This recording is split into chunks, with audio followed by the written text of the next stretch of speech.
ढोंगी बहू। प्रीति एक पढ़ी लिखी लड़की है जिसकी एक अच्छे घर में शादी हुई है। प्रीति का पति राहुल एक मल्टीनेशनल कंपनी का मैनेजर है जो आधे महीने विदेश में ही रहता और छोड़ जाता है अपने मम्मी पापा को प्रीति के भरोसे, जिसे इस देश को सुधारने की चुल ने परेशान कर रखा है। मम्मी पापा, कल एक डॉग वैक्सीनेशन का शिविर है तो मैं वहीं पूरा दिन रहूंगी। आप मेरे लिए खाना मत बनवाना। अरे बेटा प्रीति, वो बाई तो काम छोड़कर परसों ही जा चुकी। एक नई बाई देखनी पड़ेगी। माँ, आप तो जानती ही हो ना कि मैं कितना बिजी रहती हूँ। अगर कल मैं नहीं गई तो कुत्ते एडॉप्ट ही नहीं हो पाएंगे। देखिए, हम इंसान तो बोलकर अपनी तकलीफों को बता सकते हैं, लेकिन वो बेचारे, उन्हें हमारी ज्यादा जरूरत है मम्मी। अरे बोल के भी हम क्या हासिल कर पा रहे हैं। अब ठीक है बेटा, तू जा, मैं खाना बना लूंगी। ऐसा पहली बार नहीं हो रहा था।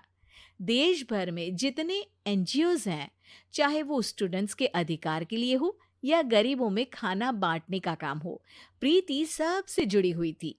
रोज कहीं बाहर ही रहती थी, एक शिविर में नहीं तो दूसरे में, और छोड़ जाती थी अपने सास ससुर को उनके खुद के भरोसे। और जब कोई उसे कहे, अरे प्रीति, कभी तेरी सास का हाथ भी बटा दिया कर, तो उसका एक ही जवाब रहता था,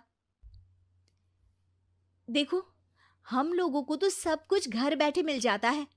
अगर आज मैं इस शिविर में नहीं गई तो पता नहीं कितने लोग सड़क पर आ जाएंगे। प्रीति को समझाना संभव ही नहीं था, और ये बात उसके सास ससुर भी मान चुके थे। इसलिए सुबह सुबह सास ही किचन में खाना बनाने जाती है और देखती है कि घर में सब्जियां खत्म है। अरे प्रीति बेटा, सुन तो जरा। क्या हुआ मम्मी? मुझे बहुत लेट हो रहा है, और आप तो जानते हो ना कि अगर मैं इस शिविर में नहीं गई तो। हाँ हाँ, कुत्ते एडॉप्ट ही नहीं हो पाएंगे, सब जानती हूँ। अरे पर घर में सब्जियां खत्म हो गई है। अरे जब तू वापस लौटे ना तब लेकर आना, ठीक है बेटा। ठीक है मम्मी, चलिए मैं चलती हूँ। और हर बार की तरह प्रीति अपनी पार्टीज और आफ्टर पार्टीज में इतनी बिजी रह गई कि सामान लाना ही भूल गई। बात केवल सब्जियों की नहीं थी, लेकिन प्रीति हर रोज किसी नए शिविर में निकल जाती थी, अपने सास ससुर को अकेला छोड़कर। एक हफ्ते बाद प्रीति के ससुर जी के हाथ में दर्द होने लगा। अरे बेटा प्रीति, पापा जी के हाथ में बहुत दर्द हो रहा है। आज इनको डॉक्टर के पास लेकर जाना पड़ेगा। "अम, ठीक है माँ, आप हो आओ, मैं बाहर ही खा लूंगी। अरे बेटा, मैं कैसे ले जाऊं? ये काम तो हमेशा राहुल ही करता था, और मुझे तो डर है कि कुछ ज्यादा बड़ी बीमारी ना हो जाए। उफ़ो! आज मुझे मेडिकल शिविर में जाना है।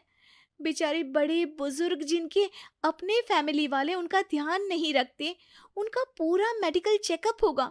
अगर मैं नहीं गई तो आप तो जानते ही हो, उनका चेकअप नहीं हो पाएगा। और हाँ बेटा, तू जा, मैं कुछ ना कुछ कर लूंगी। प्रीति के सास और ससुर दोनों ही काफी समय से प्रीति को समझाना चाह रहे थे कि उन्हें भी मदद की जरूरत है, लेकिन अब तो पानी सर के ऊपर जा चुका था। उधर प्रीति शिविर में पहुंचकर सबसे मिल रही थी। काफी भीड़ थी और प्रीति इंस्टाग्राम पर फोटोज अपडेट करे जा रही थी। तभी प्रीति की दोस्त रीना उसके पास दौड़ती हुई आती है। अरे प्रीति, जल्दी चल। अरे क्यों, क्या हुआ? अरे तू अभी सवाल मत पूछ और चल मेरे साथ। प्रीति रीना के साथ जाती है तो देखती है कि गरीब बुजुर्गों की लाइन में प्रीति के सास ससुर भी खड़े हैं। प्रीति को समझ में नहीं आता कि ये क्या चल रहा है।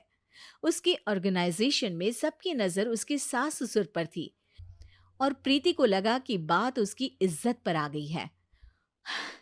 माँ, पापा जी, आप दोनों यहाँ क्या कर रहे हैं? आप तो जानते हो कि ये शिविर गरीबों की मदद करने के लिए बनी है, और आप इसका मजाक उड़ा रहे हैं इस तरह से लाइन में खड़े होकर।